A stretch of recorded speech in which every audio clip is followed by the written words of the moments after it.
Gidduu keenya immoo maaliif jiraata? Hojii hojjechuuf jira jechuudha. Mootummaan Waaqayyoo jira taanaan hiikamuun jira, fayyuun jira, diriirfamuun jira, gara boqonnaa ta'anutti ce'uun jira jechuudha. Kanaaf mootummaan Waaqayyoo gaafa gidduu keenya jiraatu, mootummaan Waaqayyoo hojii hojjechuuf gidduu keenya deddeebi'a jechuudha. Mootummaan Waaqayyoo gidduu keenya jira taanaan, mootummaan Waaqayyoo hojii inni hojjetu jira, cabanni fayyisu jira, akkasumas immoo bilisa baasuu danda'a jechuudha. Kanaaf gaafa walitti qabamnu inni guddaan nuti barbaannu nama miti jechuudha. Inni guddaan nuti barbaannu mootummaa Waaqayyoo gidduu keenyatti akka argamudha jechuudha. Mootummaan Waaqayyoo gidduu keenya jira taanaan mootummaan Waaqayyoo hojii kamiyyuu hojjechuu danda'a jechuudha. Gaafa iddoo kanatti walitti qabamnee jirru jechuudha. Mootummaan Waaqayyoo gidduu keenyatti akka argamuuf kadhanna jechuudha. Mootummaan Waaqayyoo gidduu keessatti jira taanaan wanta isin itti yaaddanii dhuftan, wanta isin itti qabamtanii dhuftan, wanta isin itti dhibamtanii dhuftan, wanta isin gaaffii isinitti ta'e iddoo kanatti gaaffii argata jechuudha. Kanaafiyyuu mootummaan Waaqayyoo gidduu keenya jiraachuunsaa gaaffii kamiyyuu deebisuuf, deebii kamiyyuu deebisuuf, akkasumas immoo gaaffii isin qabattanii dhuftan hundumaaf deebii ta'uuf Waaqayyo gidduu keenyatti argama jechuudha. Kanaafiyyuu mootummaa Waaqayyoo jechuun bulchiinsa Waaqayyoo isa samii irra jiru gidduu keenyatti immoo isa hojii hojjetu jechuudha. Kanaafuu mootummaa Waaqayyoo namoonni yeroo baay'ee akka dogoggoraatti ilaalu. Mootummaa Waaqayyoo gaafa jedhamu Tsiyoon isa samii irra jiru isatti gallu jechuu miti. Mootummaa Waaqayyoo jechuun asitti isa hojii hojjetu jechuudha. Kanaafiyyuu yeroo waa'ee mootummaa Waaqayyoo dubbannu maal jechuu barbaanne ture jechuudha. Gidduu keessan humni jira jechuudha. Gidduu keessan hiikuu kan danda'u jira jechuudha. Gidduu keessan humna hamaa ifachuu kan danda'u jira jechuudha. Gidduu keessan fayyisuu kan danda'u jira jechuudha. Gidduu keessan nama kamiyyuu gara jireenya bara baraatti geessuu kan danda'u jira jechuudha.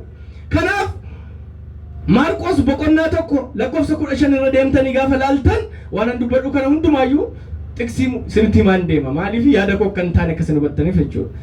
Mootummaa Waaqayyoo maal kan jedhu Maarqos irra kan jiru nama tokko naa dubbisa. Afaan Oromoo namoota qabattan.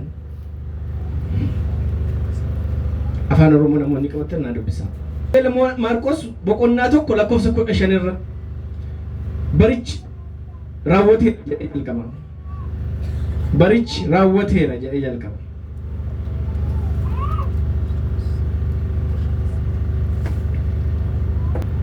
Michara. Jalqabe. Tokko 15 duwwaa. Esh akkas jedha. Barichi raawwatameera. Mootummaan Waaqayyoos dhiyaateera. Yaada garaa geeddaradhaa. Wangeelatti amanadhaa jedhe. Ameen. Barichi raawwateera. Mootummaan Waaqayyoos dhiyaateera. Yaada garaa keessanii geeddaradhaa.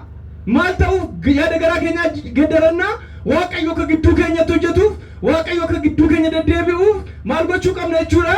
Yaada garaa keenya geeddarachuu qabna. Sababiin isaa maaliif yoo jettan mootummaan Waaqayyoo gidduu keenya akka deddeebi'uuf akka sagalee Waaqayyootti jiraachuun dirqama waan ta'eef jechuudha.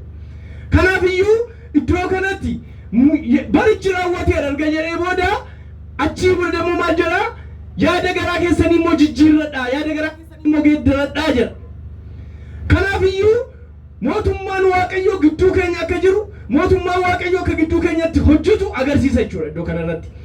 Iddoo kanarratti mootummaan Waaqayyoo gaafa dhufu maal barbaada jechuudha? Laphee jijjiirame barbaada, yaada jijjiirame barbaada, yaada biyya lafaarra kan jiru kan dhiise, kan yaada biyya lafaa keessaa ba'e nama barbaada jechuudha. Kanaafuu mootummaa Waaqayyoo akka gidduu keenya deddeebi'u, akka gidduu keenyatti hojjetu yoo barbaadame maaltu ta'uu qaba jechuudha? Yaada keenya jijjiirrachuu, yaada keenya immoo qalbii keenya immoo jijjiirrannee Waaqayyo akka gidduu keenyatti hojjetuuf immoo dubbachuun, dhaabbachuun nu barbaachisa jechuudha. Akkasumas mootummaan Waaqayyoo maal kan jedhu Luqaas boqonnaa 17 20 hanga 21tti dubbisuu dandeessu. Namootatu amma inni argatutti isinitti hima. Namootatu gaafata ture.